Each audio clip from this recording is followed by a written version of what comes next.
Very good morning.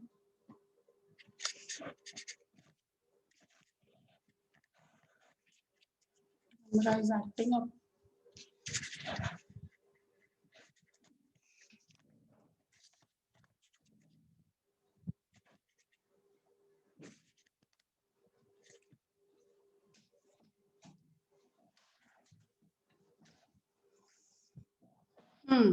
So, good morning, Nikita, Yogesh, Madhusudan, Vatsalya, Ajay. Good morning, Snigdha, Kshitij, Vaishali, Pooja, Deva, Bharat. Good morning, Mrugandhara, Krishna. Good morning, Sumit. Good morning, Yogita. 16 people here. Jayashri is not here yet. And Jayashri, Snigdha, Kshitij is here. Krishna is here. Okay, so 3 of the English medium people are here. So I'll start with the English examples of good term papers that I wanted to show you first. And what was the homework? What was the homework for you in this class? Vishal?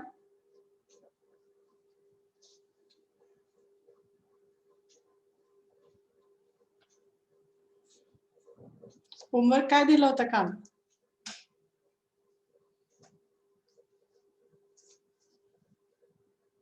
का या क्लासला काय नव्हतं दिलं? Who's going to be the spoil sport and remind me of the homework? Google वर काहीतरी शोधायला सांगितलं असेल ना?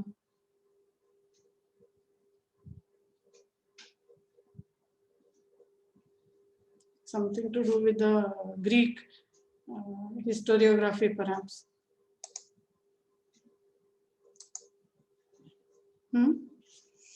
Okay, I'll remember eventually. Here is a example of a good term paper. What I'll do is I'll request Bapurao to make a PDF of this file and share it on the group. ग्रीकांचं काहीतरी सांगितलं होतं. Yes, ग्रीकांचं. But generally, this is how a term paper looks like. Ma'am, you had asked us to remind whether students can take other electives too for the semester. Yeah. Okay, hold on. Let me just give a call to the concerned teacher. Give me 2 minutes. Okay, I'll speak with her and find out.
Yes, so she says yes, you can take it because this semester especially there's no clash of timetables, and yes, you can take 2 subjects from the same department because Rahul sir takes his lectures on a different day and I take them on a different day. So yes, it is possible. Okay, does that answer your question?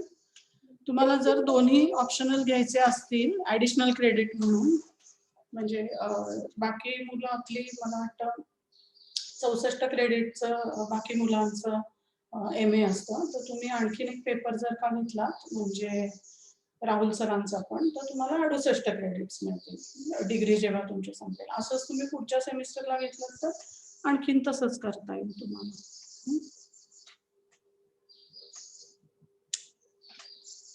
Sorry आणखीन एक phone बोल ग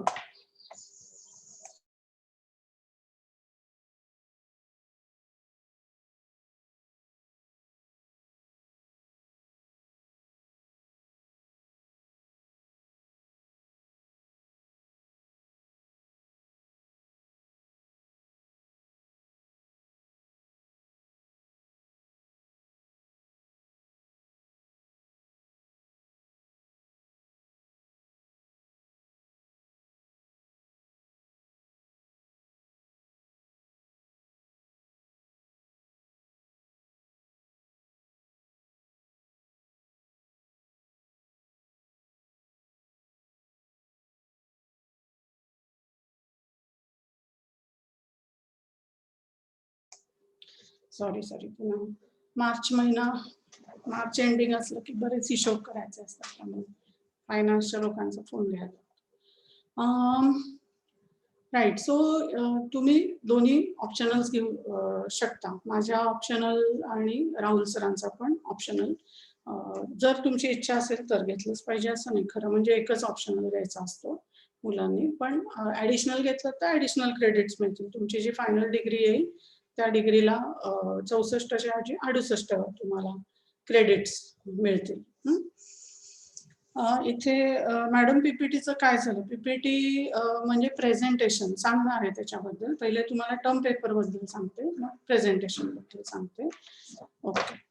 तर आणि त्यातही मी पहिले English मीडियमशी बोलते, त्यामुळे एक 15 मिनिटांनी मराठी मीडियमशी बोलते.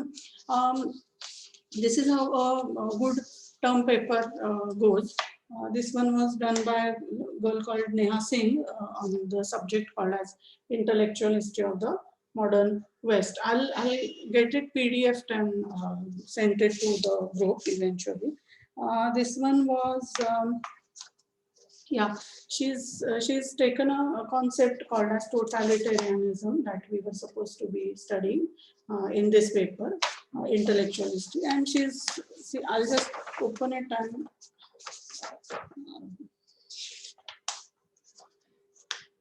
rise of totalitarian states. Then she speaks of the concept of totalitarianism. Then she speaks of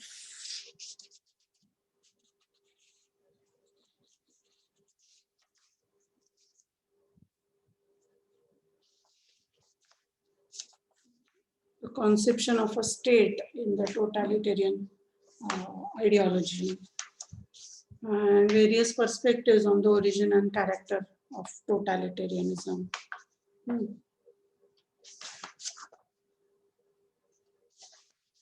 And then a conclusion here with, of course, you can see here she's given footnotes and references. Those were all HTTPS, that is, these were all web-based resources, but she's given a list of footnotes at the end of it. Then another very good one was by a student called as Dipankar Nikam.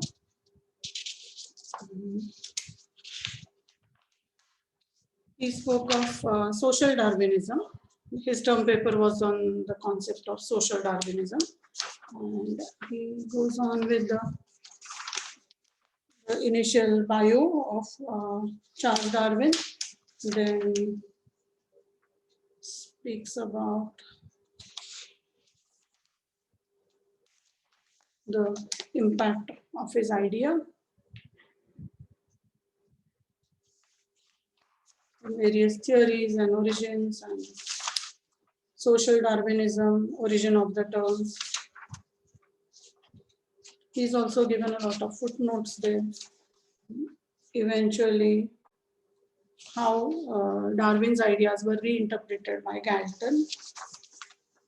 Then what was the impact of it? His theory was, it resulted in the justification of Nazism, so the implications, and then footnotes of books, their page numbers, so on and so forth.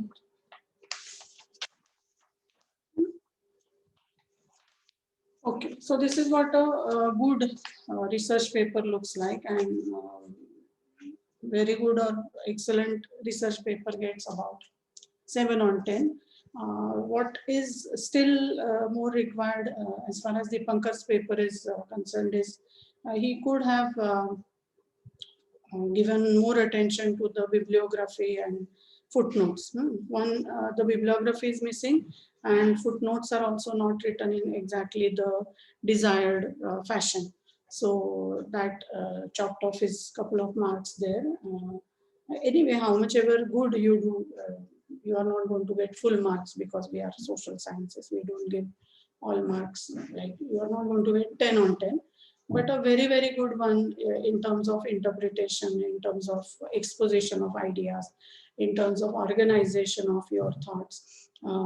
You tend to get 7 or 8 marks out of 10 if you write a really, really excellent one. This is about the term paper. Then about the presentation, PPTs I could not find. So somewhere I've stored them. Maybe I'll share one of those. I'll find them and share them on the group, a couple of them. PPTs are usually for a 10-minute talk, you need to make 5 or 6 slides, that's all. Plus the introductory, the title one and the thank you one. So 5 or 6 slides should be sufficient to talk for 10 minutes. PPTs need to be restricted to, as you know, the main points that you have to really want to tackle. The details must not be disclosed in the PPT because people are not going to read them. If you have any visual evidence or if you have any visuals to support what you are trying to say or bring out the contrast of what you are trying to say, then pictures are helpful in PPTs. But otherwise, good PPT should be short. That is the best thing. And it should have as much of visual material, as much of visual materials as possible, and very few words, as few as possible. Whatever words you are going to put in a PPT, they must not be smaller than 32 font size of Times New Roman, because it becomes just impossible for the people to read it and then it diverts their attention. So 32 is the font size for a PPT, but that I am talking about Microsoft PowerPoint. You can make a presentation which is simply an oral presentation like I'm talking right now. And these days, in fact, with so much of overexposure to, slides and PPTs and stuff, many times I have experienced that people have kind of grown wary of, or they have grown tired of seeing PPTs. So PPTs are not necessary, as in Microsoft PPT is not necessary. You can make a presentation which is simply verbal, which can be anything really. One of the best ones that I remember from a student of mine was a verbal one, and he was talking about, I think, Galileo or some such thing in the intellectual history paper. What he did was he just tied a small marble to a string, and he held it in his hand and he showed us how the pendulum works, and then explained what the scientist had to say. So something as simple as that can also catch the attention of people. It can help you explain your concepts. It was a wonderful presentation, and I'll never forget that presentation. So every time you need not have an experiment at hand for your presentation, because many times we are talking of concepts, or we are talking of source materials and stuff. But novelty and the ability to retain the attention of the people is very important. Which technique do you use for retaining the attention of the audience is a different thing altogether. Also, it is most important for all of you to be present for all the other PPTs. So your 10 marks of presentation are not only for your presentation, these are also for your participation in other people's presentations. So somebody is presenting, and if you ask a question, then mentally I will tick saying, this fellow is paying attention and he has an intelligent question to ask, or she has an intelligent question to ask. So be very, very, very involved in not just your presentation, of the other people also. So much about term paper and presentations. Presentations, we usually arrange them on a couple of days consecutively. This is towards the end of your teaching semester. So in your case, these will be towards the end of April, maybe last week of April or some such thing, when our teaching will be over. Any other doubts, English medium, about term paper and presentations?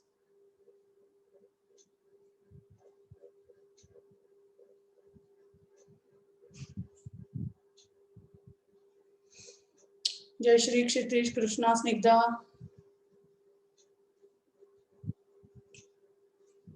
Wake up.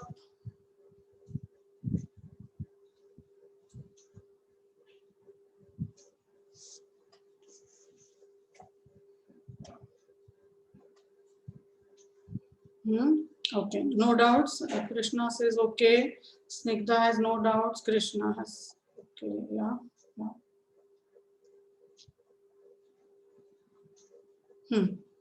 Okay, if you have, you can ask any other time also. Ma'am, can you repeat the word limit for term papers? 10 marks, 1000 words or more. Whatever is the number of marks, multiply by 100. Simple. But this varies with teachers also. So Rahul sir may have a different answer for this question. Gunjan ma'am may have a different answer. Depends on the teacher. But for my Dalit movement paper and this compulsory paper, 10 marks, 1000 words. 15 marks, 1500 words. Simple. Okay? Means 5 to 6 pages. Yes, depends on your handwriting, no? Om Prakash. Last year I had a brilliant student called Prithvi, and his paper used to finish in like 3 pages. His handwriting was so small. But he would get really good marks, and he had really very interesting things to say. So it really depends on what you say, how you express your ideas, how you communicate what are your thoughts. That's why I'm speaking of words and not pages, because some people then have a really big handwriting, and then they end up writing less but spending more pages, number of words.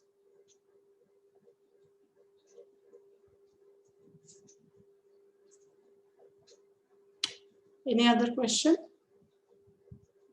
Right, so I'll switch to Marathi and explain them about the term paper and presentation thing. Then I'll come back. What I'll do is, you guys can just, English medium can take a break and come back at 12 o'clock because I'll speak with them about term paper and presentation, and then continue with the Greek presentation, Herodotus and all those people. And then 12:05, I'll let them go, Marathi mediums, and then I'll speak with the English medium at 12 or 12:05. Is that okay?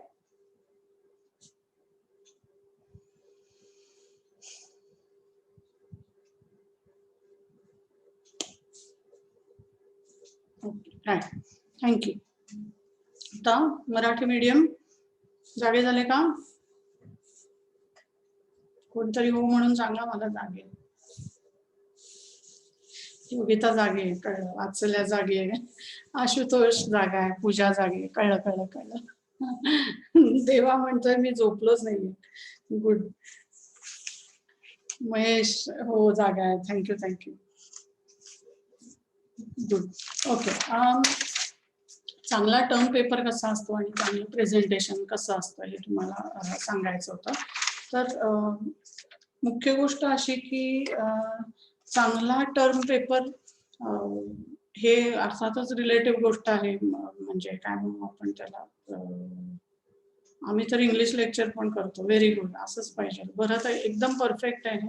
उलट तुम्हालाही संधी आहे, कारण तुम्हाला English आणि मराठी दोन्ही भाषा येतात. इंग्लिश मिडियमच्या लोकांना त्यातल्या सगळ्यांनाच मराठी कळत नाही, त्यामुळे उलट तुम्हाला चांगली संधी आहे की आपण जे ऐकलंय ते रिइन्फोर्स करण्याची. तर चांगलं टर्म पेपर कसा असू शकतो, तर एक इथे उदाहरण आहे संजय वलेकर नावाच्या विद्यार्थ्याचं. मी काय करेन, आपला बापू आहे संशोधन सहाय्यक डिपार्टमेंटमध्ये, त्याला सांगते की याचं PDF कर आणि ते तुम्हाला पाठवायला सांगते ग्रुपवरती, म्हणजे तुम्हाला साधारण बघता येईल. पण अर्थातच त्याची कॉपी करणं अपेक्षित नाहीये, कारण ऑलरेडी तुम्हाला म्हणजे मलाही माहिती आहे की हे दुसऱ्या मुलांचं टर्म पेपर आहे. हे संजय वलेकर नावाच्या मुलाचं होतं प्रेझेंटेशन, टर्म पेपर होता. तर तो तुम्हाला दाखवते उघडून, आणि नंतर PDF आपण ग्रुपवरती टाकूया. मुळामध्ये काय, हा format hand return, Savitribai Phule Pune विद्यापीठ इतिहास विभाग तुमचं इयर, कारण हा गठ्ठा नंतर आम्ही प्रिझर्व करून ठेवतो ना. Name of the university, name of the department, year, what is the specific topic of your term paper, या संशोधनाचा विषय, name of the student, which year, first year, what is your roll number. In your case perhaps you won't know your roll numbers, but that is okay. In your case just your name and first year MA is sufficient. And they have written my name as the Margadarshak, that is the research supervisor, but I'm really not the supervisor, I'm only the teacher of that course, but that is okay. My name is not essential here. It's essential that these things above should be here. या वरच्या ज्या गोष्टी आहेत त्या महत्वाच्या आहेत. विद्यापीठाचं नाव, विभागाचं नाव, वर्ष, संशोधन विषय, विषयाचं नाव, विद्यार्थ्याचं नाव आणि रोल नंबर. इथे एक गोष्ट तुम्ही ऍड करू शकता की हा जो आपला विषय आहे हिस्ट्री, थिअरी अँड मेथड, त्याचं नाव तुम्ही इथे टाकलं तरी चालेल. कारण कसं होईल, तुमचे प्रत्येक विद्यार्थ्याचे 4 असे टर्म पेपर्स येणार. एक राहुलच्या पेपराचा, एक समजा देवकुमारच्या, एक गुंजनच्या आणि एक माझ्या पेपराचा. तर त्यामुळे कुठल्या विषयाचा हा पेपर आहे हे पण कळणं आणि त्यातला तुम्ही कुठला विषय घेतलाय हे कळणं. त्यामुळे इथे जसं तुमचा हा स्पेसिफिक विषय येतो तसं इथे खाली शिक्षकाच्या नावापेक्षा विषयाचं नाव टाकलं तर जास्ती बरं. ओके, हे लक्षात आलंय का? Front page.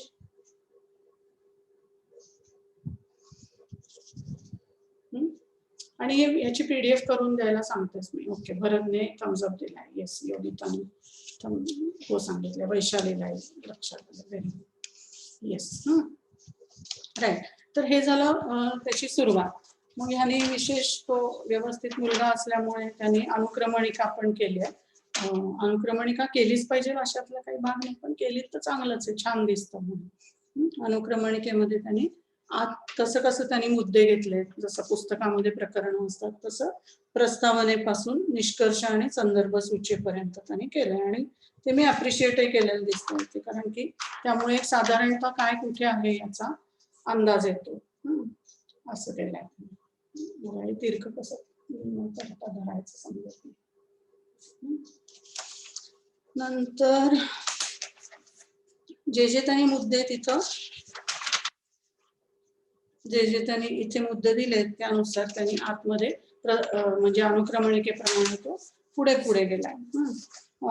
प्रस्तावना म्हणून त्यांनी काय काय लिहिलं की वेगवेगळी कशी आत्मकथन आहेत. हा माइंड यू दलित मुवमेंटचा पेपर नव्हता, हा हिस्ट्री, थिअरी अँड मेथडचा पेपर होता. जरी त्यांनी दलित आत्मकथन हे एक लिटररी सोर्स म्हणून, ऐतिहासिक साधन म्हणून दलित आत्मकथनाचा त्यांनी उपयोग केलाय, तरी हा पेपर दलित चळवळीचा नव्हता, हा पेपर हिस्ट्री, थिअरी अँड मेथड्सचाच होता.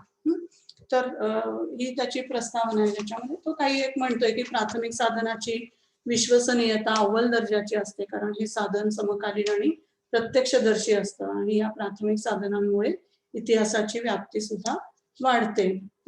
आणि उपरा या कादंबरीतून लक्ष्मण माने यांनी भटक्या विमुक्त जातींच्या जमातींच्या प्रश्नावर सामाजिक मंथन करण्याचा प्रयत्न केलाय आणि त्या जातीचं वास्तव समाजासमोर आणलंय. म्हणजे प्रस्तावनेमधनं बेसिक गोष्ट ही लक्षात येते की ह्याला ह्या पेपरातून काय सांगायचंय, ही लक्षात आली की मग पुढे त्या आयडियाचं तो स्पष्टीकरण देणार आहे हे कळतं. पण प्रस्तावना चांगली कशी असावी त्याचं हे उदाहरण आहे. मग प्रत्यक्षामध्ये काय काय आतमध्ये आहे त्याबद्दलचे त्यांनी जे काही मुद्दे लिहिले ते इथं आहेत की उपरामध्ये काय काय जाती जमातींच्या प्रश्नावरती मंथन कसं होत आहे त्याची इथंच त्यांनी एक छोटीशी त्याचं वर्णन केलंय असं म्हणून इथं त्याची छोटी फुटनोट दिली.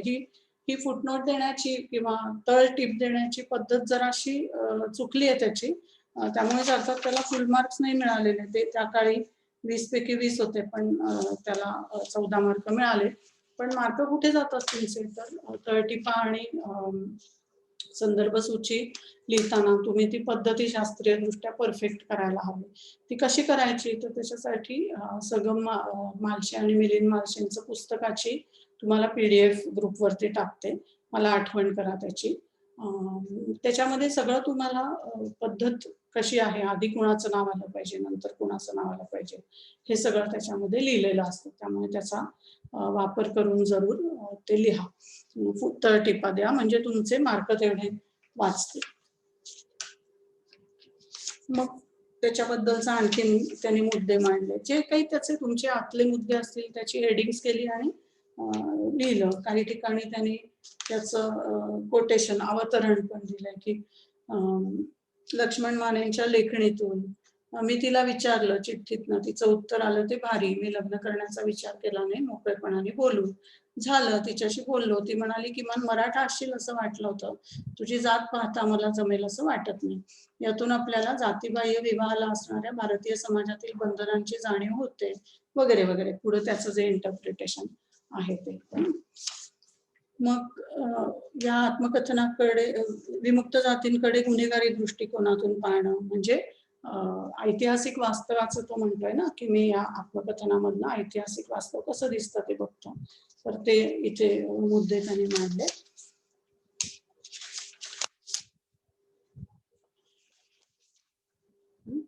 मग ह्या साधनाचा त्यांनी स्थळ काय आहे, काळ काय आहे, हे समाज आणि व्यक्ती आपण जे म्हणतो ना अनुबंध चतुष्टय आहे, त्या 4 गोष्टींबद्दल.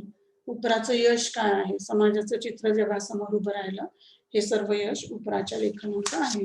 आणि मग त्याचे निष्कर्ष की लेखकांना इतिहासकारांना या विषयांमुळे एक नवा मार्ग मिळाला, इतिहास लेखनाची व्याप्ती वाढली आणि इतिहासामध्ये कधीही बेरजेला न घेतलेल्या जाती जमातींचं जात वास्तव हे या लेखनामुळे समोर आलं असं. एकंदरीत उपरामधून जात वास्तव तर समजलंच, पण प्राथमिक साधनाचा अव्वल स्त्रोत इतिहासाला मिळाला असं त्याचं कन्क्लुजन आहे.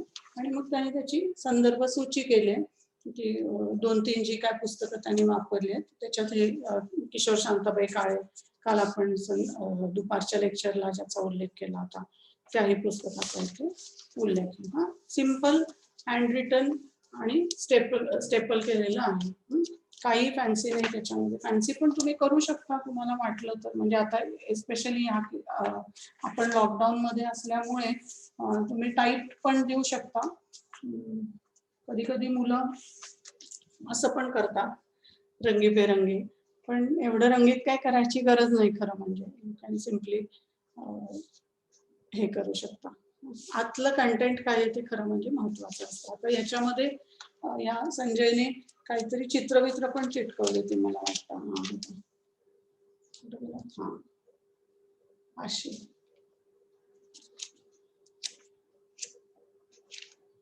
इथे पण त्याने चित्र चिटकवले आपल्या लोकांचं. इथे चित्र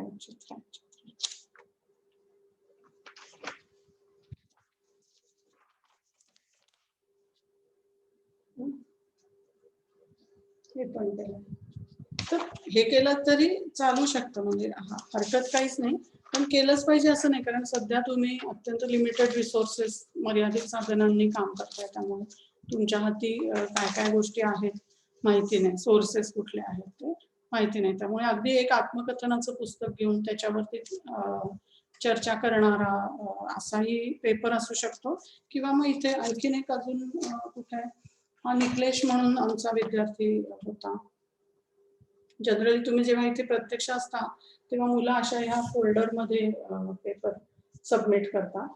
तर निकलेशने त्या ह्यांची गाणी, त्याच्या बंजारा समाजाची गाणी त्याच्यामध्ये सोर्स मटेरियल्स म्हणून कोट केलेली होती, त्यांचं मराठीमध्ये भाषांतर करून.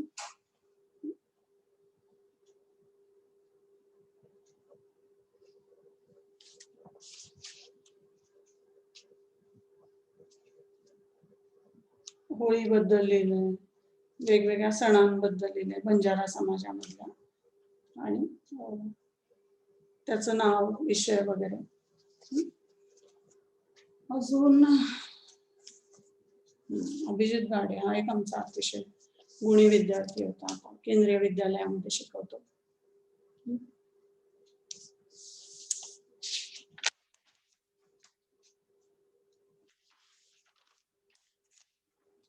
चळवळीच्या उदयाची कारणं.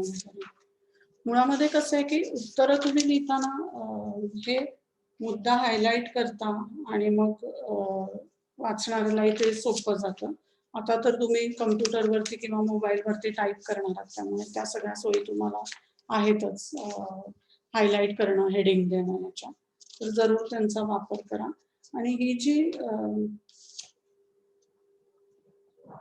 तळटीपा आणि संदर्भ सूची देण्याची पद्धत आहे ती मात्र मालशांच्या पुस्तकामधनं नीट समजून घ्या, म्हणजे तुमचे मार्क आणखीन जास्त सुधारतील.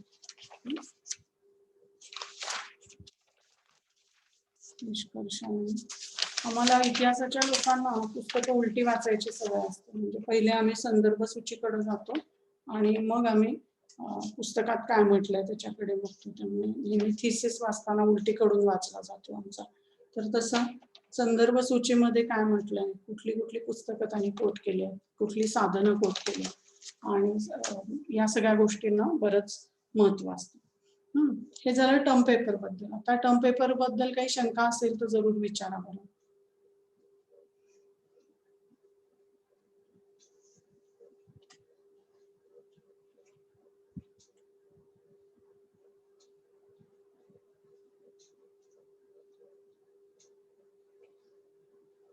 शंका आहे का काही?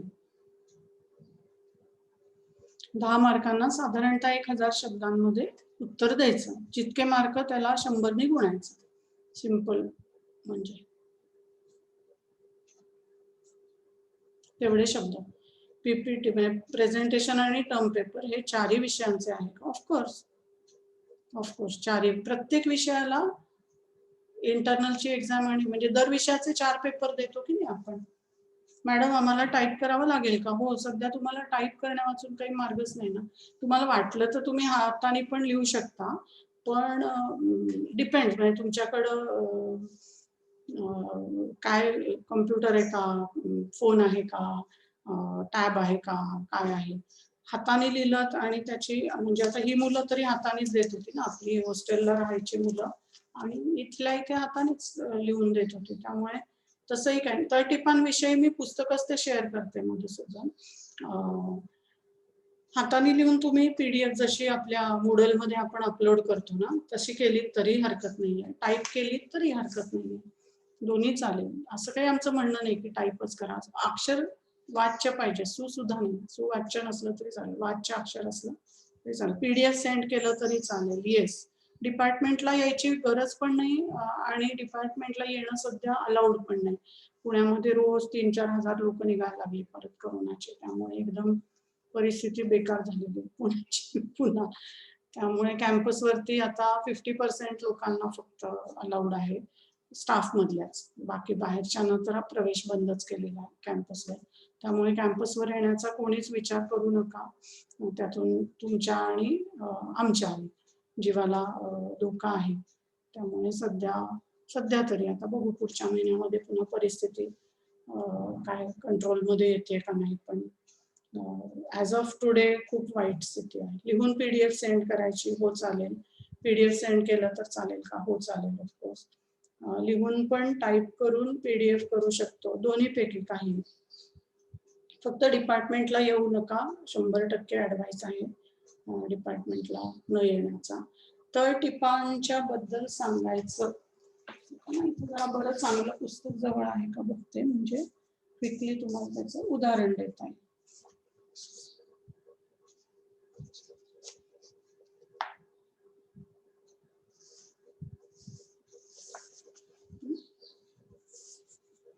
तुम्हाला फोटो काढायचा असेल तर फोटो काढून घेऊ शकता, किंवा मी तुम्हाला मालशेंचं पुस्तक पाठवणारच आहे तेव्हा तुम्ही घेऊ शकता. एक लेख संपला आहे हा, आणि म्हणून त्यांनी लेखाच्या शेवटी संदर्भ सूची दिली की कुठली कुठली पुस्तकं मी वापरली आहेत. तर तशी संदर्भ सूची दिली. बरंचसा प्रश्न आहे की टर्म पेपर आणि प्रेझेंटेशनचा विषय प्रत्येक विषयाला अनुसरून असला पाहिजे का? हो, अनुसरूनच असला पाहिजे. समजा तुमचा पेपर थिअरी अँड मेथड्सचा आहे, तर इतिहासाचे सिद्धांत आणि त्यांना लागू करणारी कुठली मग आयुष्यातली एखादी ऐतिहासिक घटना, तुमच्या आयुष्यातलीच असं नव्हे, कुठली ऐतिहासिक घटना आणि त्याला अनुसरून असणारे काही. हो, मी फोटो काढून देणार मधुसूदन ह्याचा. मालशेंचं पुस्तक दिलं की ऑफकोर्स तुम्हाला लक्षामध्ये येईलच, पण तर त्या विषयाशी संबंधितच पाहिजे. म्हणजे आम्ही एका मुलाला लक्षामध्ये ठेवलेलं आहे की दुधवाते सर ब्रिटिश ऍडमिनिस्ट्रेटिव्ह पॉलिसीजचा पेपर शिकवायचा आणि त्या मुलाला असं सरांनी काहीतरी उदाहरणार्थ चांगले पेपर दाखवायचे म्हणून वर्गामध्ये काहीतरी कुणी केलेला प्राचीन भारताबद्दलचा टर्म पेपर दाखवला. तर सर जेव्हा प्रश्न विचारायला लागले की कोण कोण कुठला टर्म पेपर घेणार आहे, हा पट्ट्या काय मोहेंजोदडो सोडायला तयार नाही. तो म्हणायचा सर मी मोहेंजोदडो मधल्या नगर व्यवस्थेबद्दल प्रेझेंटेशन करणारे. सर म्हणे अरे तुझा विषय कोणता आहे सांग बरं. म्हटलं ब्रिटिश ऍडमिनिस्ट्रेटिव्ह पॉलिसी. मग मोहेंजोदडोचं काय सांगशील, तर काही त्याला त्याचा संबंध कळेना. अशा त्या आमच्या दिव्य विद्यार्थ्याला आम्ही कायम लक्षात ठेवलंय. तसं त्या कारणामुळे तुम्ही लक्षात राहू नका. आपापल्या विषयामध्ये तुम्हाला सिलेबस दिलेला असतो किंवा आपल्या विद्यापीठाच्या वेबसाईटवरही तो आहे.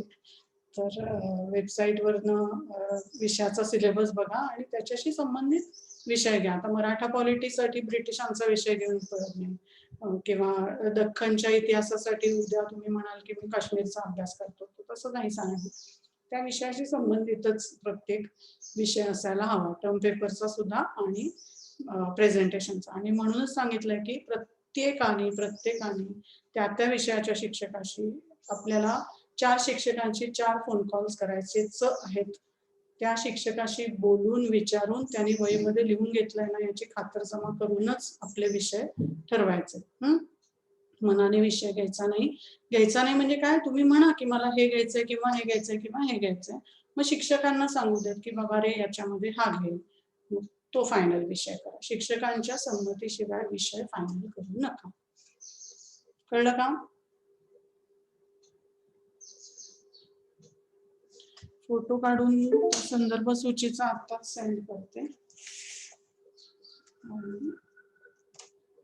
तुमच्या ग्रुपवरती बापूराव गोंगरगावकरांचा आहे का हे फर्स्ट इयरच्या ग्रुपमध्ये? बापूराव गोंगरगावकरांचा नंबर आहे का तुमच्या व्हॉट्सअप ग्रुपमध्ये? असेल तर त्याला पर्सनल मेसेज करून रिक्वेस्ट करा. मॅडमने तुम्हाला हे पाठवायला सांगितलंय. काय पाठवायला सांगितलंय? मालशांचं पुस्तक आहे म्हणतोय ना मधुसूदन? हा, मालशांचं पुस्तक पाठवायला सांगा त्याला, पाठवेल. दरम्यान मी आता तुम्हाला संदर्भ ग्रंथांची जी सूची आहे ती पाठवली एका पुस्तकामधल्या लेखांची. पण तरी सुद्धा मालशांचं पुस्तक हे आपल्याला बायबल मानायचं आहे. ते त्याच्यामध्ये जे योग्य असेल ते करायचं. तुमच्या सब्जेक्टचे 2 करायचेत का प्रेझेंटेशन? जर तुम्ही माझे 2 विषय घेतले असतील तर 2 करायचे. समजा एखादा विद्यार्थी आहे की ज्याने माझा दलित मुवमेंटचा पेपर घेतलाच नाहीये, राहुल सरांचा घेतलाय, तर मग त्यांनी माझ्या विषयाचे 2 नाही करायचे, एकच करायचा. फक्त हिस्ट्री थिअरी अँड मेथड हा जो कंपल्सरी विषय आहे त्याचे 1 टर्म पेपर 1 प्रेझेंटेशन. 4 विषयाला तुम्हाला या 8 गोष्टी करणं आहे, प्रत्येकी 2. 4 विषय प्रत्येकी 2. दर विषयाचा 1 टर्म पेपर 1 प्रेझेंटेशन. काल मी तुम्हाला ते पीपीटी दाखवलं होतं ना, ते आता पुन्हा मी चालू करेनच. पण एनिवे मॅडम तुमच्या सब्जेक्ट हे झालं, अजयची शंका झाली. मधुसूदन आहे काय म्हणाला, कशाबद्दल आहे म्हणाला? हा, नंबर आहे. हो हो, नंबर आहे. येस, ठीक. काल आपण ते ग्रीको रोमनचं करत होतो ना. खरं म्हणजे ते प्रेझेंटेशन माझ्या रिसेंट फाइल्स मध्ये कसं काय नाही.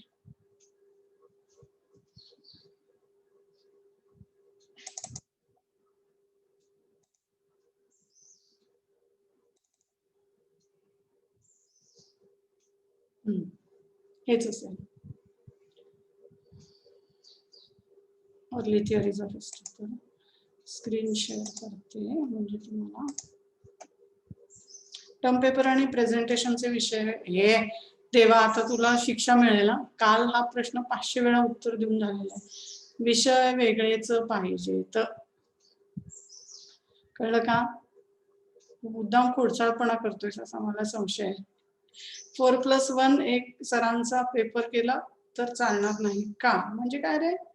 4+1 एक सरांचा पण हो चालेल चालेल, कळलं मला, म्हणजे 4+1 राहुल सरांचा पण दख्खनचा पेपर. हो चालेल, फक्त त्याच्यात हात दाखवून आपण अवलक्षण करून नाही घ्यायचं, म्हणजे कधी कधी एक्स्ट्रा क्रेडिट घेतात आणि त्याच्यामध्ये नापास होतात मुलं, तर तसं करू नका. कॉन्फिडन्सनी तुम्हाला व्यवस्थित त्या विषयाचा अभ्यास करण्यात इंटरेस्ट आहे ना, आणि सगळं ते पुढचं त्या विषयाचं आपल्याला झेपणार आहे ना याचा विचार करून विषय घ्यायचा. म्हणजे त्या विषयाचे जर तुम्हाला मार्क क्रेडिट्स घ्यायचे असतील, परीक्षेचा फॉर्म भरताना तो विषय ऍड केला की तुम्हाला त्याची 50 मार्काची इंटरनल, 50 मार्काची एक्सटर्नल ही द्यायची आहे, हे लक्षात घ्यायचं. हा, आणि तेवढा आपल्याला 4च्या ऐवजी 5 पेपर देणं जमणार आहे ना. खरं म्हणजे जमतं, काही अवघड नाहीये, पण कधी कधी मी धोक्याची पण सूचना देऊन ठेवते की असं नको व्हायला की मार्क तर पाहिजेत. हो, मार्क तर पाहिजेत त्याच्यासाठी. येस, अजय, मार्क पाहिजेत त्याच्यासाठी. त्यामुळे पेपर घेतलात तरी जो जो कुठला तुम्ही पेपर घ्याल त्या प्रत्येक पेपरचे 2 तुम्हाला, एक टर्म पेपर एक प्रेझेंटेशन, असं टोटल 5 विषय घेतलेत तर 10 करावे लागतील, 4 विषय घेतलेत तर 8 करावे लागतील. अजून काही शंका?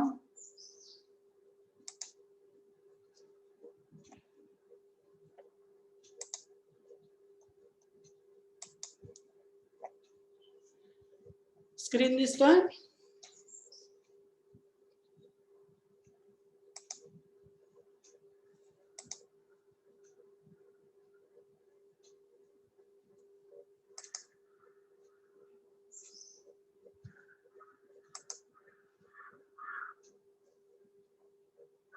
मला चॅट का दिसत नाही तुमचा?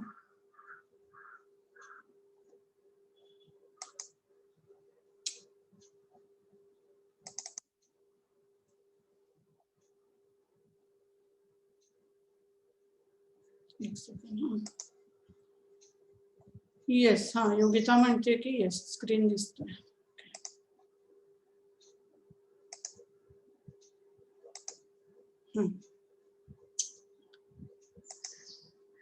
अरे यार, मी चॅट मध्ये काय लिहिलं की मला स्क्रीन शेअरिंग स्टॉप करायला लागतंय. हो हो हो, ओके, आलं लक्षात. सागर हो म्हणतोय, अजय येस म्हणतोय, योगिता येस म्हणते, वैशाली येस म्हणते. ठीक आहे, म्हणजे आता शंकांचं समाधान झालेलं आहे टर्म पेपर्सच्या बाबतीत. आणि प्रेझेंटेशनच्या बाबतीत बोललो का आपण? प्रेझेंटेशन हे तुम्ही जसं मी हे मायक्रोसॉफ्ट पॉवर पॉइंटचं करते तसंही करू शकता, किंवा नुसतं तोंडी, आता मी जसं तुमच्याशी तोंडी बोलते तसंही करू शकता. तुमच्याकडे काय काय तंत्रज्ञान, हा नाही बोललो ना अजून, असे थँक्यू. तंत्रज्ञान आणि हातामध्ये तुमच्या कुठली कुठली यंत्रणा उपलब्ध आहे त्याच्यावरती अवलंबून आहे. एकदम मला बेस्ट प्रेझेंटेशन आमच्या वर्गातल्या एका मुलाचं आठवतंय.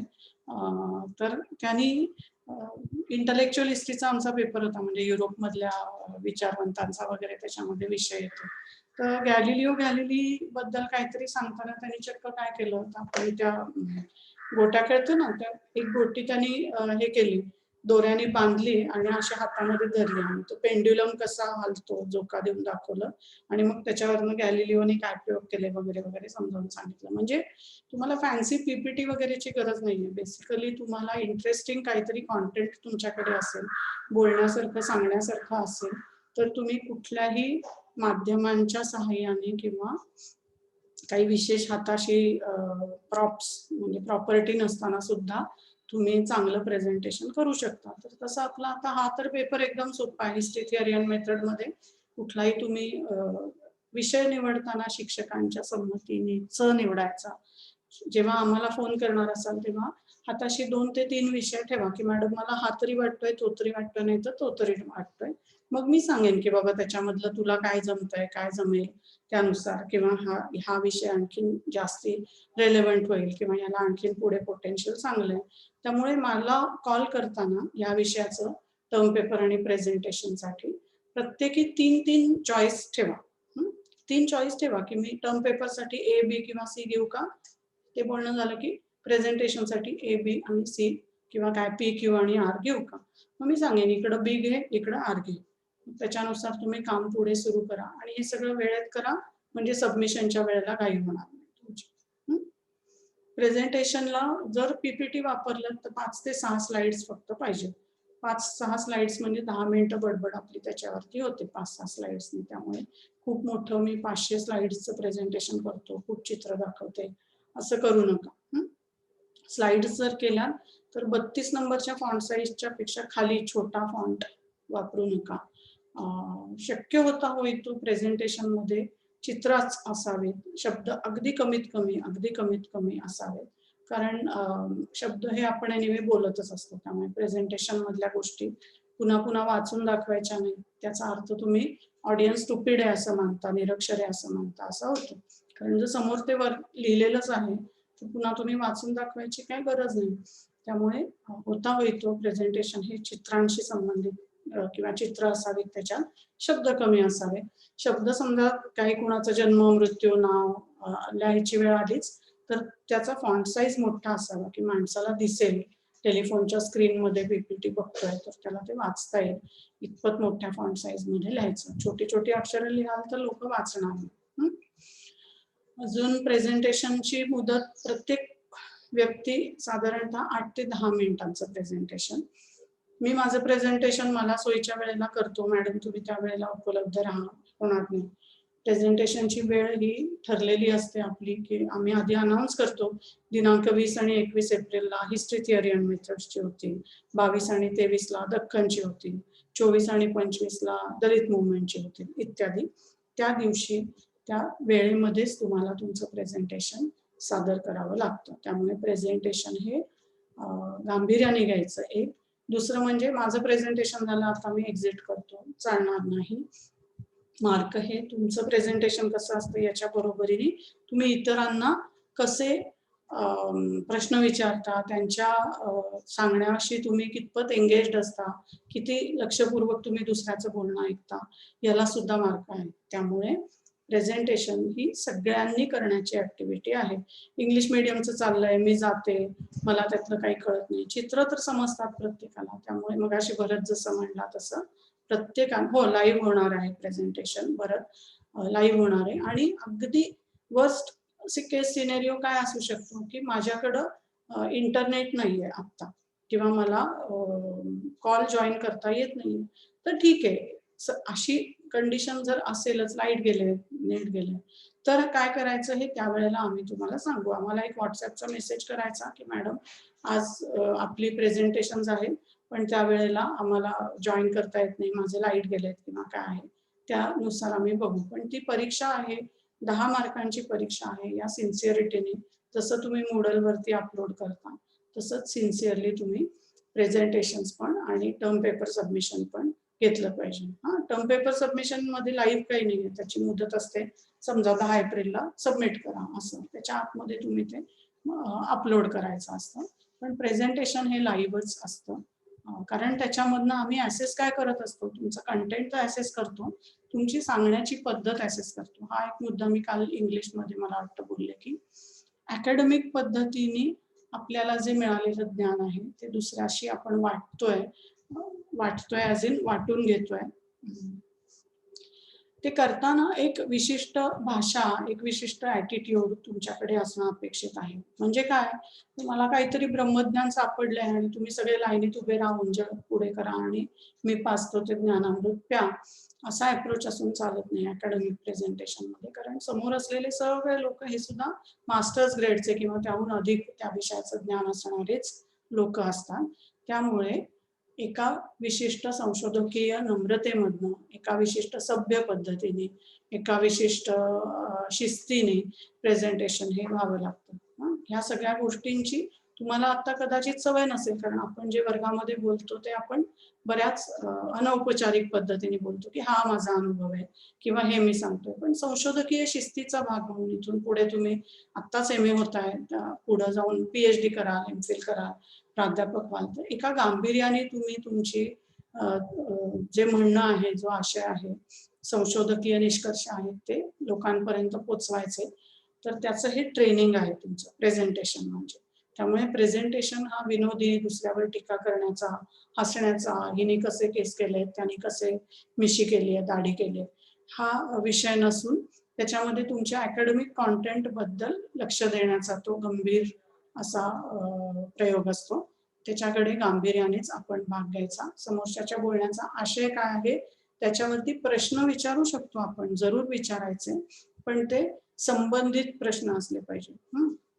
कॉन्स्पिरसी ऑफ सायलेन्स करायची नाही की माझ्या वेळेला तुम्ही प्रश्न विचारू नका, मी तुमच्या वेळेला प्रश्न विचारणार नाही.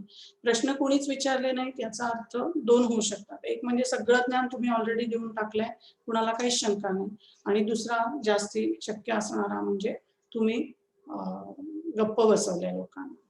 त्यामुळे जेव्हा तुम्ही प्रश्न विचारत नाही, ते तुमच्या वेळेला कोणीच प्रश्न विचारत नाही, तर आम्ही जनरली दुसरा अर्थ घेतो त्याचा. एक मिनिट, फोन आहे माझा.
आपण कशाबद्दल बोलत होतो?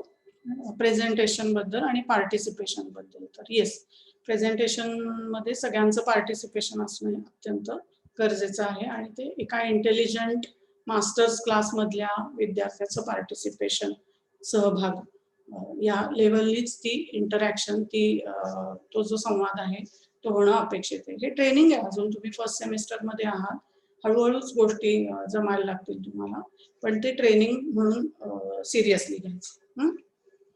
अजून काही शंका?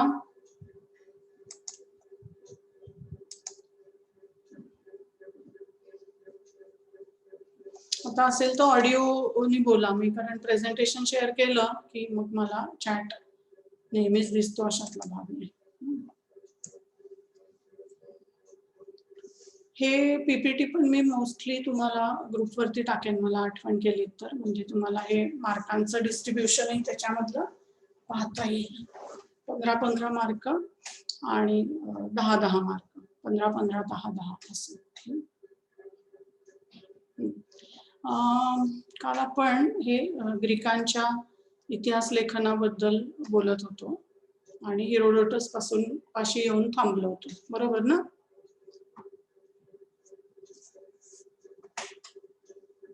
ओके. हिरोडोटस बद्दल कुणाकुणाला काय माहितीये? कोण होता हिरोडोटस?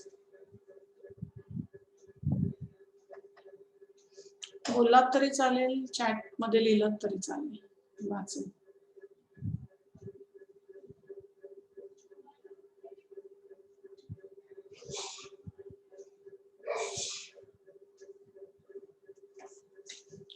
हे त्याच्या हिरोडोटसचा जो इतिहासाचं पुस्तक आहे ना, द हिस्टरीज नावाचं, त्या पुस्तकाची प्रस्तावना आहे. प्रस्तावना आहे, कोणतरी चॅट मध्ये काहीतरी लिहिलं. अजय म्हणतोय मॅडम तो एक इतिहासकार होता. हो हो, तो इतिहासकार होता. येस, हिरोडोटस हा इतिहासाचा जनक मानला जातो.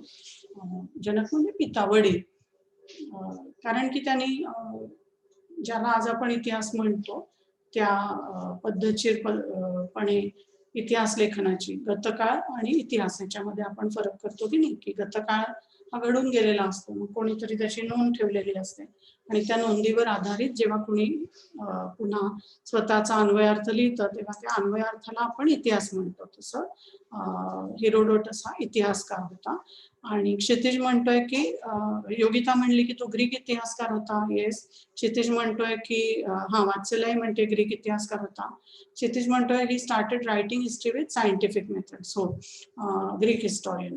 तर थोड्या बहुत वैज्ञानिक पद्धतीने, थोड्या बहुत शास्त्रोक्त पद्धतीने त्यांनी इतिहास लेखनाची सुरुवात केलेली आपल्याला दिसते. थोड्या बहुत असं म्हणते कारण त्याच्याहून जास्ती चांगलं आणि जास्ती शास्त्रोक्त काम थ्युसिडिडिस त्याच्यानंतरचा जो आहे तो करताना दिसतो. पण त्याच्याबद्दल थोड्या वेळाने.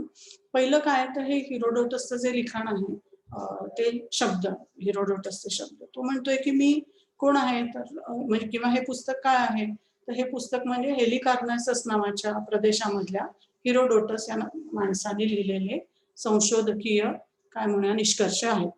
जसं आपण म्हणतो की मी कोण आहे तर मी श्रद्धा कुंभोजकर आहे. म्हणजे कुंभोज गावामध्ये राहणारे लोक होते. त्या गावामध्ये राहणाऱ्या कुंभोजकरांच्या कुटुंबामधली मी श्रद्धा नावाची बाई आहे आणि मी जे लिहिते हे पुढे सांगते. तसा हा हेरोडोटस प्रादेशिक ओळख सांगतो आपली. हेलिकार्नासस नावाच्या एरियामधला मी माणूस आहे. माझं नाव हेरोडोटस. आणि मग मी हे पब्लिश का करतोय, मी हे पुस्तक का लिहितोय तो म्हणतो. तर in the hope of thereby preserving from decay the remembrance of what men have done. माणसांनी काय काय गोष्टी केल्या त्या माणसांचे कर्तृत्व जे असतं ते प्रिझर्विंग फ्रॉम डिके, ते नाश होण्यापासून वाचवावं अशी माझी इच्छा आहे. की आपण म्हणतो ना की एखादी गोष्ट स्मृतिशेष होऊन राहते की फक्त आठवणीतच राहते, तिचं काही आपल्याला नाही चिरा नाही पणती अशा पद्धतीने त्याची काहीच हे खूण मागे उरत नाही. तसं होऊ नये म्हणून हेरोडोटस म्हणतो की मला remembrance of what men have done, लोकांनी काय केलंय, त्यांचं कर्तृत्व काय होतं, त्या कर्तृत्वाची आठवण राहावी यासाठी मी हे माझे रिसर्चेस, माझं जे काय निष्कर्ष आहेत, अन्वयार्थ आहेत ते मी पब्लिश करतोय, लोकांपर्यंत पोहोचवायचा प्रयत्न करतोय. Preventing the great and wonderful actions of the Greeks and the barbarians from losing their due meed of glory.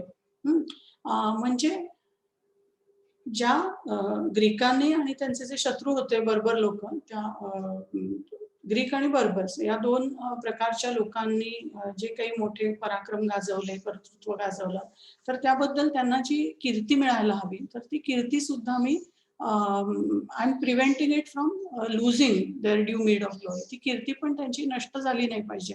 लोकांच्या मनाची आठवण राहिली पाहिजे की अरे वा, एक काळ होता जेव्हा ग्रीकांनी एवढ्या शौर्याने बर्बर लोकांचा सामना केला आणि त्यांना तशीच साजेशी लढाई बर्बर लोक लढले. ही जी त्यांची कीर्ती आहे ती कीर्ती राहावी या हेतून मी हा इतिहास लिहितोय. आणि मग मी काय करतोय, put on record what were their grounds of feuds. त्यांच्यामध्ये भांडणं का लागली बर्बर लोक आणि ग्रीक लोकांमध्ये, तर ह्याचं एक नोंद राहावी, रेकॉर्ड राहावं या हेतून मी हे लिहितोय असं हेरोडोटस म्हणतो. कोणाची लढाई झाली याच्याशी आपल्याला कर्तव्य नाही. हेरोडोटसचे इतिहास लेखनाचे उद्देश काय आहेत ते इथे आपल्याला स्पष्टपणे दिसतात. एक म्हणजे त्याला स्मृती जतन व्हावी इतिहासामध्ये, इतिहासाच्या रूपाने, हा त्याचा हेतू होता. दुसरं म्हणजे ग्लोरी, कोणाला कीर्ती मिळत असेल, यशोधना नामे यशोधरिया असं कालिदास म्हणतो की जे लोक यशोधना असतात, ज्यांना आपल्या यशाचं अत्यंत महत्व वाटतं, त्यांना यश सोडून दुसरं काहीच किंवा कीर्ती आपली ही अत्यंत त्यांच्यासाठी महत्वाची असते. तर तसं ही जी ग्लोरी आहे ती या लोकांची टिकून राहावी आणि त्याची नोंद राहावी या हेतूने मी लिहितोय असं हेरोडोटस प्रस्तावनेमध्ये म्हणतो. तर ते पुढे जाऊन त्यांनी वेगवेगळ्या ठिकाणी मग ते लोक कसे आले, त्यांची भांडणं काय झाली, मग ते राजकन्या कुणाची कोणी पळवून नेली याच्याबद्दल तो स्टोरी सांगतोय. Some were seized and carried off. Lo Hersal was among the captives. ते ठीक आहे, राजकन्या पळवून नेली वगैरे त्याची गोष्ट सांगतो. आणि मग म्हणतो की such is the account which the Persians gave of these matters. म्हणजे अमक्याची राजकन्या तमक्याने पळवून नेली, ही गोष्ट मला कुणी सांगितली, इतिहासकार म्हणून तो म्हणतो. जसं आपण आता इथे पुस्तकाच्या शेवटी फुटनोट्स देतो की हे असं असं असं ज्योतिराव फुलांनी म्हटलंय, हे असं असं असं महात्मा गांधींनी म्हणलंय, हे असं असं असं रोमिला थापरांनी म्हणलंय. तसं हा सांगतोय हेरोडोटस की ही जी मी स्टोरी सांगितली की अमक्याची राजकन्या होती, ती तमक्याने पळवून नेली, ही स्टोरी मला पर्शियन लोकांनी सांगितलेली आहे. आणि मग पुढे जाऊन तो म्हणतोय की Phoenicians, however, as regards law, vary from the Persian statements. Phoenician ते जे त्यांच्या विरुद्ध होते, पर्शियन लोक विरुद्ध फिनिशियन लोक, असं समजा लढाई झाली असेल तर त्या फिनिशियन लोकांची मात्र स्टोरी वेगळी आहे. जसं उदाहरणार्थ आपण उद्या भारत पाकिस्तान लढाई किंवा भारत चायना लढाई किंवा आणखीन कुठली घटना घेतली तर त्याची घटनेचं कथन हे वेगवेगळ्या पार्टांकडनं नेहमी वेगवेगळं आपल्याला कानावरती येत असतं. तसं हा म्हणतो की या फिनिशियन लोकांचं वेगळं आहे आणि पर्शियन लोकांचं वेगळं आहे. एक सेकंड द्या मला.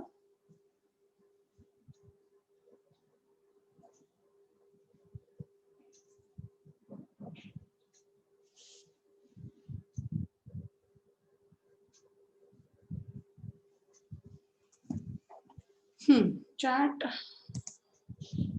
म्हणजे त्याने प्रत्यक्षदर्शी लिखाण केले नाही का, असं मधुसूदन विचारतं. प्रत्यक्षदर्शी लिखाण केले नाही का, तर नाही केलं. नाही केलं म्हणजे काय, समकालीन तर होता तो, पण लढाईमध्ये प्रत्यक्षात तो त्या इन्व्हॉल्ड होता का फायटर म्हणून, तर नाही. त्यांनी त्या लढाईचं वर्णन एकीकडे फिनिशियन लोकांना विचारून आणि एकीकडे पर्शियन लोकांना विचारून त्यांनी लिहून काढलं. प्रत्यक्षदर्शी ॲज इन प्रत्यक्ष त्यांनी बघितलं का, तर नाही. पण त्यांनी काय केलं, जे प्रत्यक्षदर्शी लोक होते त्यांच्या लिखाणावरती त्यांनी स्वतःचं लिखाण आधारलं, त्याच्यावरती ते सोर्स वापरले आणि इतिहास लिहिला.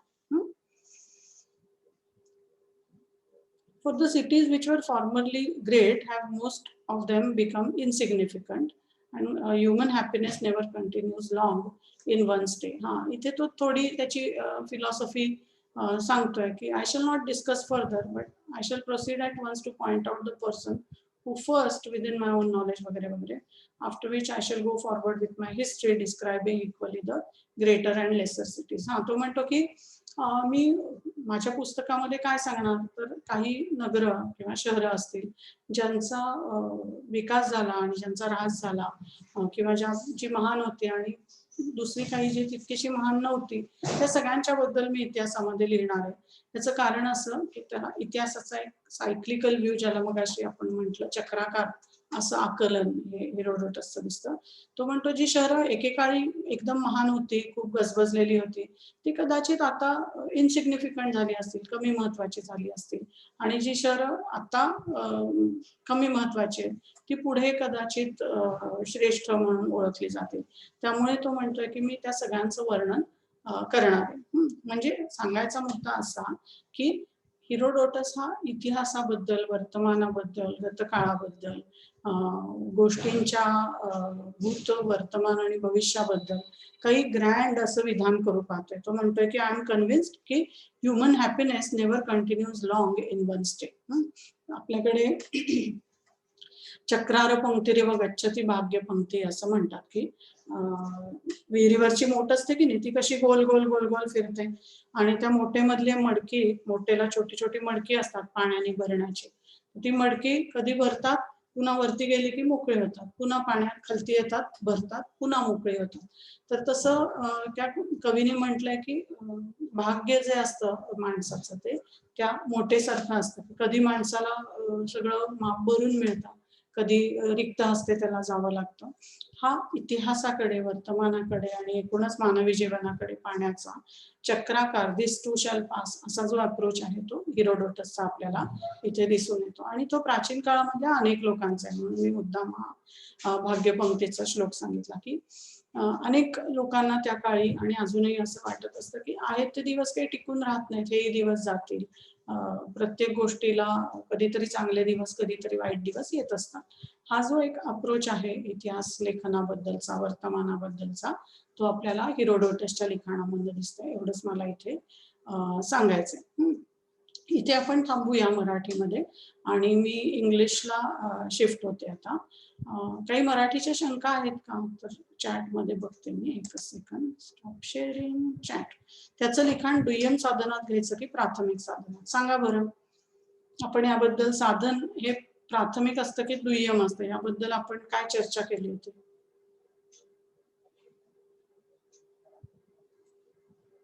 एखादं साधन हे प्राथमिक आहे की दुय्यम आहे हे कशावरती ठरतं?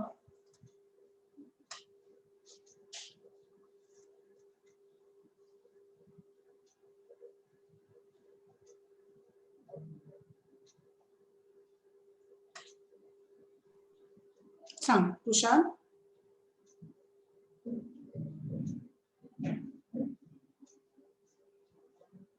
मधुसूदन म्हणतोय की हे दुय्यम साधनात घ्यावं लागेल कारण त्यांनी ऐकीव माहितीवरती लिखाण केलं. मग कायमस्वरूपी हिरोडोटस हा दुय्यम साधन लेखक झाला का दुसऱ्या कशावर तरी त्या साधनाचं कॅरेक्टरायझेशन क्लासिफिकेशन अवलंबून असतं?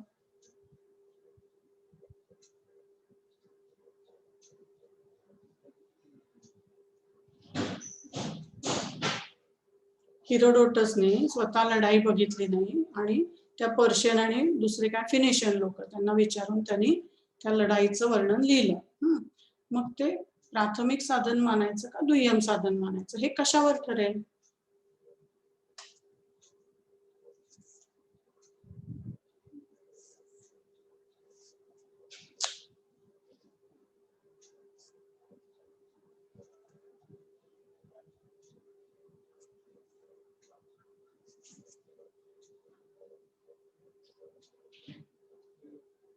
एकाला पण नाही उत्तर येते याचं. साधन प्राथमिक की दुय्यम हे कशावर ठरेल? करेक्ट. संशोधनाचा विषय आणि त्याचा काळ. योगेश काय म्हणतोय सांग. दुय्यम साधन ठरेल मॅडम. कारण तो प्रत्यक्षदर्शी नाही, तो दुसऱ्यांचं म्हणजे ऐकून लिहितोय ना काही. पण मी जर म्हणलं की मी हिरोडोटसच्या आयुष्याचा अभ्यास करते, माझा अभ्यास विषय हिरोडोटस आहे, तर त्याचं लिखाण हे प्राथमिक होईल का दुय्यम होईल?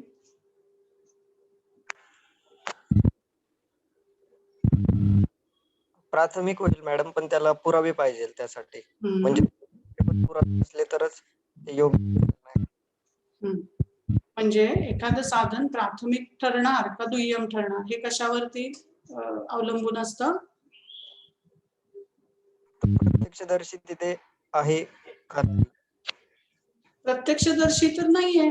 तो लढाईबद्दल जे लिहितोय ते प्रत्यक्षदर्शी नाहीये. दुय्यम साधन ठरणार मग मॅडम. मग कायमस्वरूपी हिरोडोटसला कशाला म्हणायचं आपण फादर ऑफ हिस्ट्री? दुय्यम बाबा आहे तो. मॅडम त्यांनी एव्हिडन्स आणि तो इंग्लिश शब्द तुम्हाला लक्षात नाही राहिला, पण त्याचं कुतूहल अर्थ होतो क्युरिओसिटी. करेक्ट. शाबास. त्याच्या लेखन त्याद्वारे लेखन त्यांनी पहिल्यांदा लिहिण्यास सुरुवात केली. म्हणून एव्हिडन्स आणि क्युरिओसिटी. बरोबर. कुतूहल. मग माझा सांगायचा मुद्दा असा आहे आणि इथे मधुसूदन ती दुविधा बरोबर इथं चॅट बॉक्स मध्ये लिहिले. तो म्हणतोय की दुय्यम साधनात घ्यावं लागेल कारण त्यांनी ऐकीव माहितीवर लिखाण केलं, पण एक प्रकारे प्राथमिक साधन म्हणून पण घेता येईल कारण त्यांनी त्याचा काळ चित्रित केला. बरोबर आहे ना? हे पटतंय का सगळ्यांना? हिरोडोटसने त्याचा काळ, त्याची भाषा, त्याच्या आजूबाजूला घडणाऱ्या गोष्टी या अभावितपणे चित्रित केल्याच आहेत. मग प्राथमिक म्हणायचं का दुय्यम म्हणायचं? तर राहुल सरदेने वरच लिहिलेलंच आहे की संशोधनाचा विषय आपला काय आहे याच्यावरती एखाद्या साधनाला आपण प्राथमिक म्हणणार का दुय्यम म्हणणार हे ठरतं. मधुसूदन म्हणतोय आपला दृष्टिकोन ठरवेल. करेक्ट आहे. आपल्या पॉइंट ऑफ व्ह्यू, दृष्टीचा कोन बघण्याचा अँगल ह्याच्यावरती ठरत असतं. जसं मी तुम्हाला नेहमी म्हणते, हा हात सुलटा दिसतोय का उलटा दिसतोय सांगा बरं मला.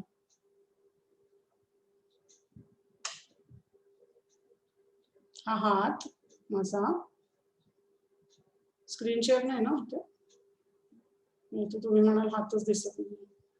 हा सुलटा आहे का उलटा आहे सांगा. हाताची कोणती बाजू दिसते तुम्हाला, सुलटी का उलटी?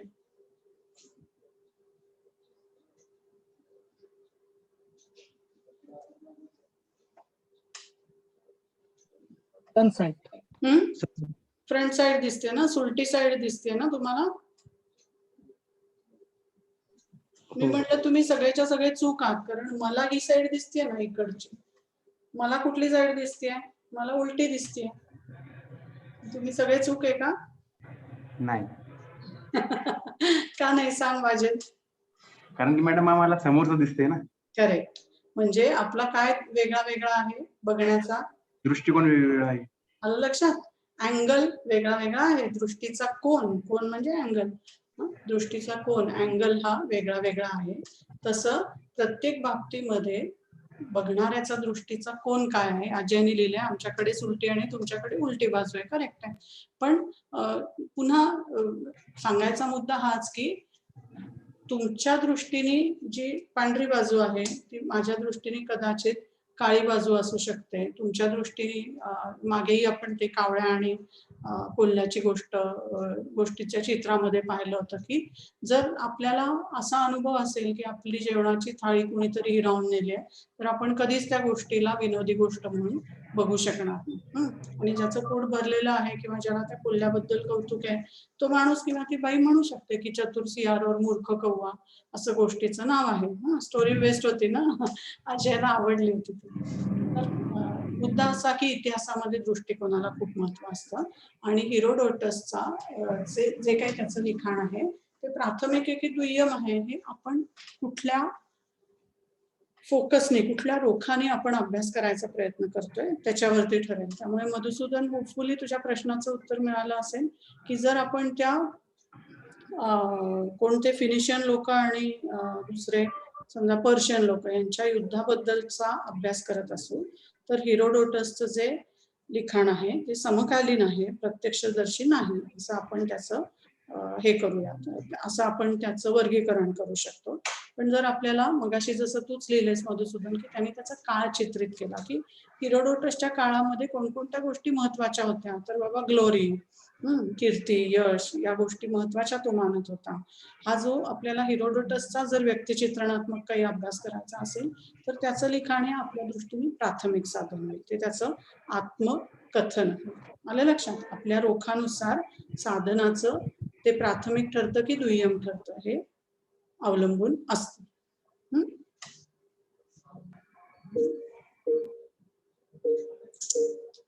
किती वाजलेत? 12:15.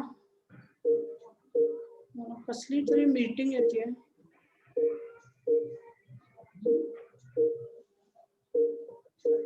का असेल मीटिंग? जस्ट मला 1 मिनिट द्या हा प्लीज.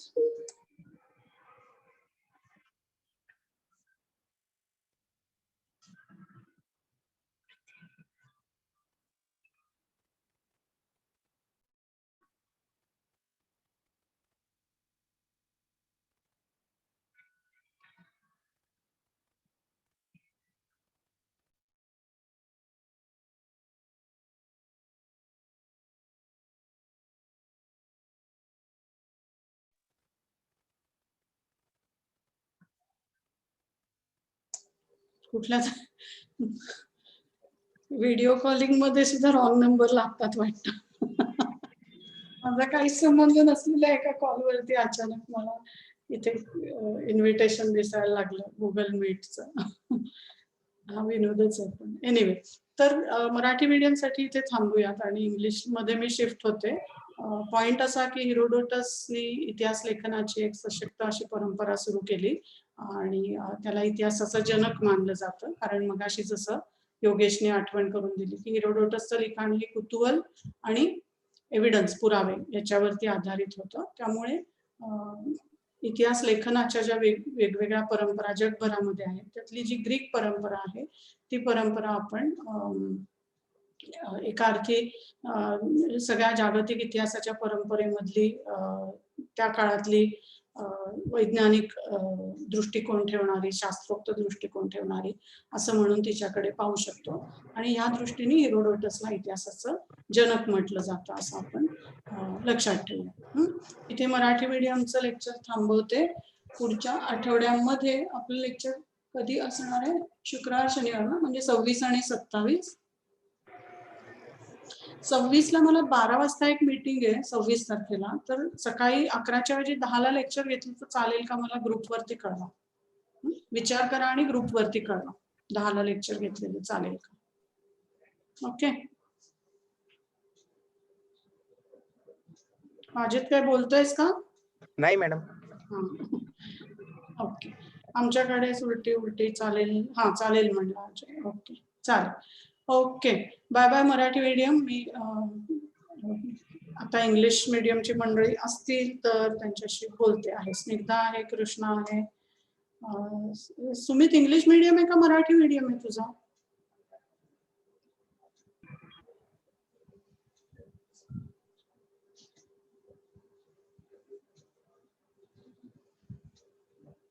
वात्सल्य इंग्लिश मीडियम आहे का?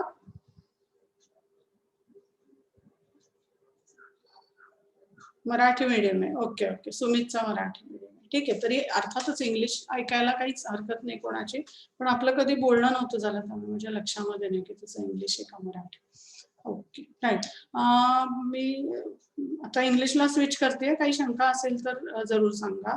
वात्सल्याचं इंग्लिश आहे medium. Okay right. Screen share करते.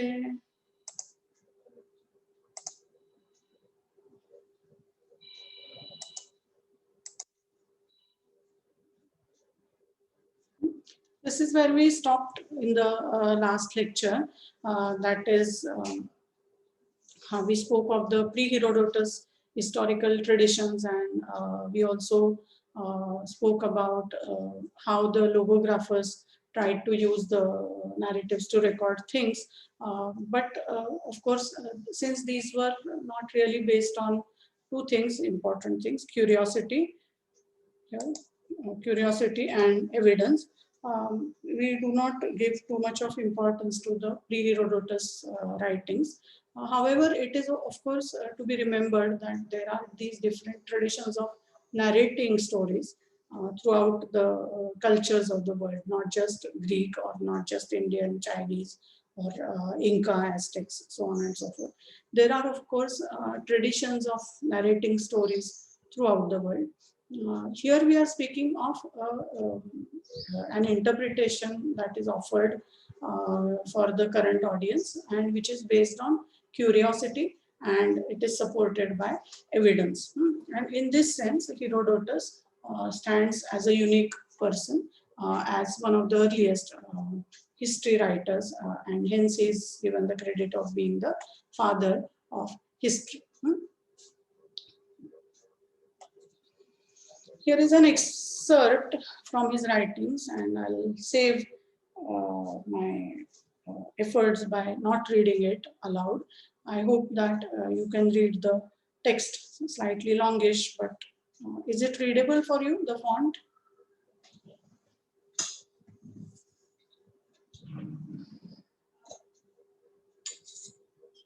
Can you read the text of Herodotus?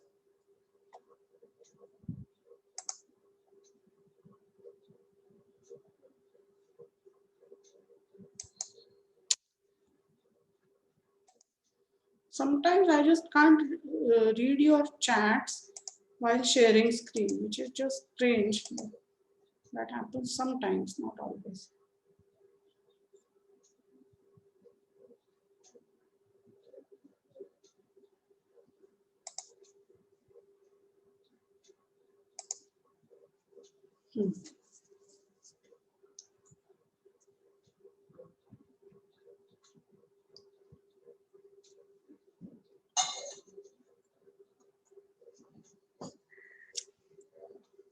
The underlined parts, I think, are quite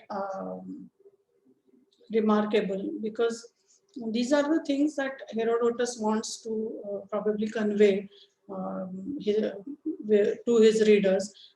What are his expectations from undertaking such an activity as writing of histories.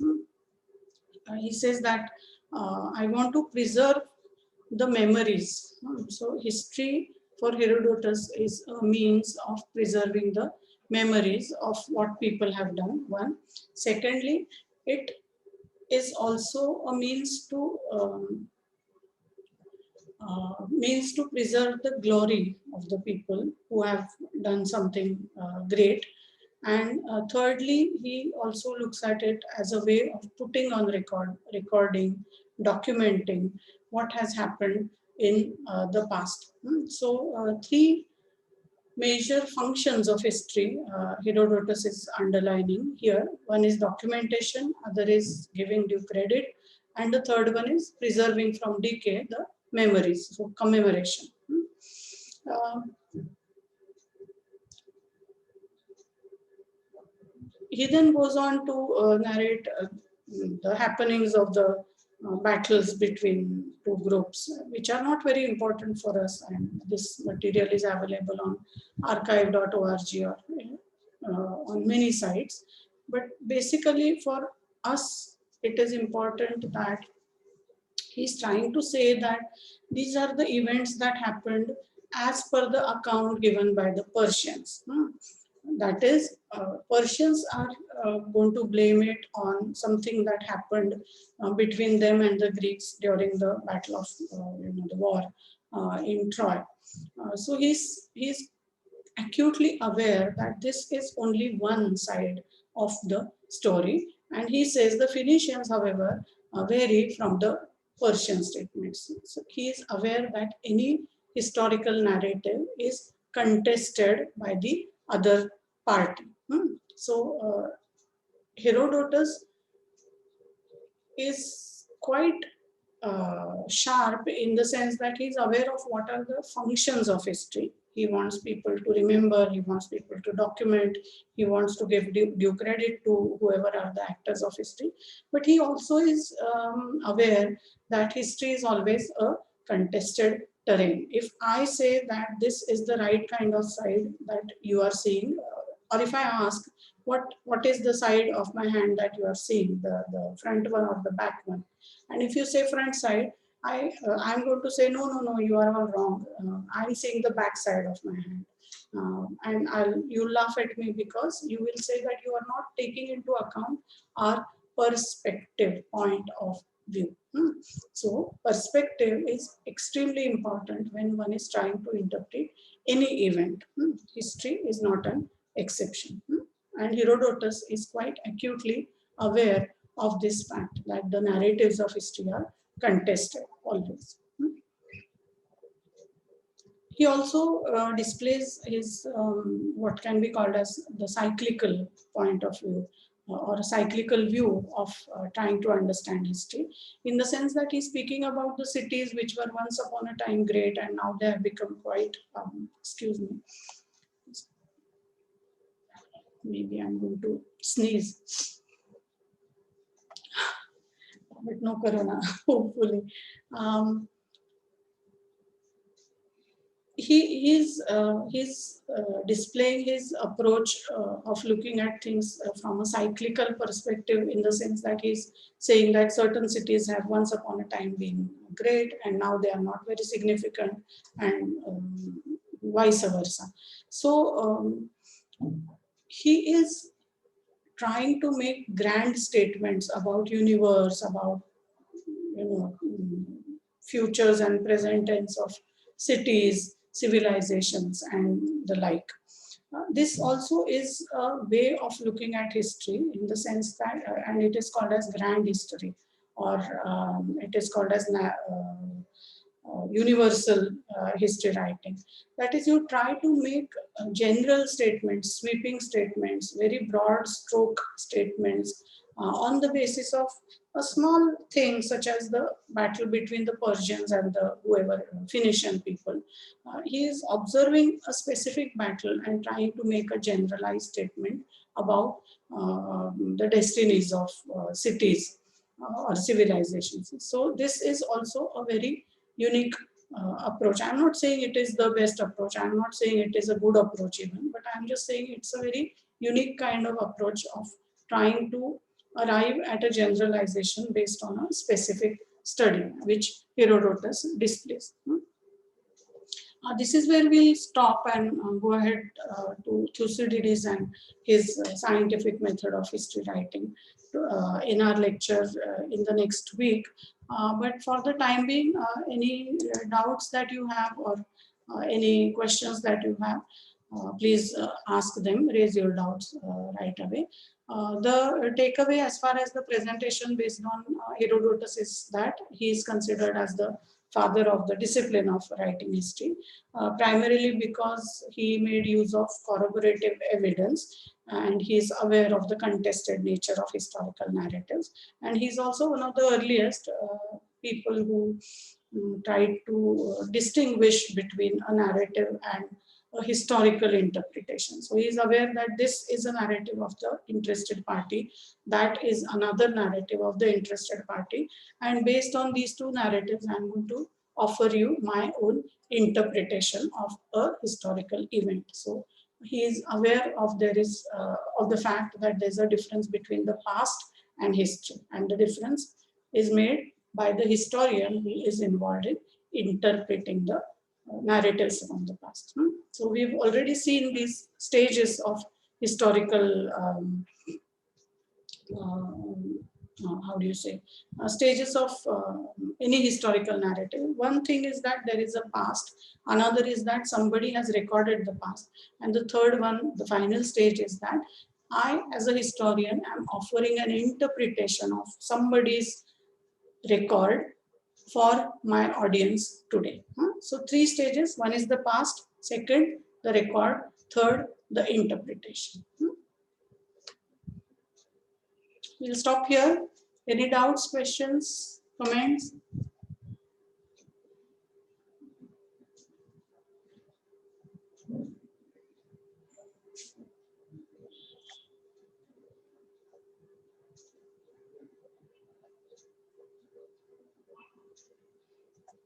Questions? No. Okay. Right. Okay, this is no questions. Right. You are clear about the term papers and the presentations now? 4 papers multiplied by 2. 8 submissions of 10 marks each, 80 marks. And for every topic, keep 2 or 3 options jotted down in your whatever book, phone, notes, and then call your respective teachers and then finalize the subject and then write the presentation, term paper, whatever. Please do not choose or do not finalize your term paper and presentation topics without consulting the teachers. Do it always in consultation with your teachers. Ma'am, what font can be used while writing a term paper? Anything really. What size? Anything that is readable for me. We usually have Times New Roman 12 or 14. But it's only as long as it is a Unicode font, everybody can. And for English language, Roman script, there's no issues. Sometimes in the Marathi thing, there are issues, but Unicode fonts are understood. And in the presentation, the font size is important because otherwise people can't read it and then they lose interest. So presentation, it's better to have it not below 32. Anything above 32 is okay. People can read it easily.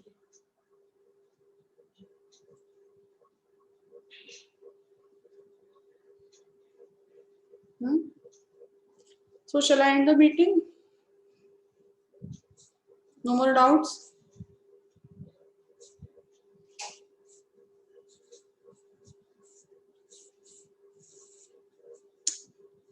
Yeah. Thank you. Thank you all. Bye-bye.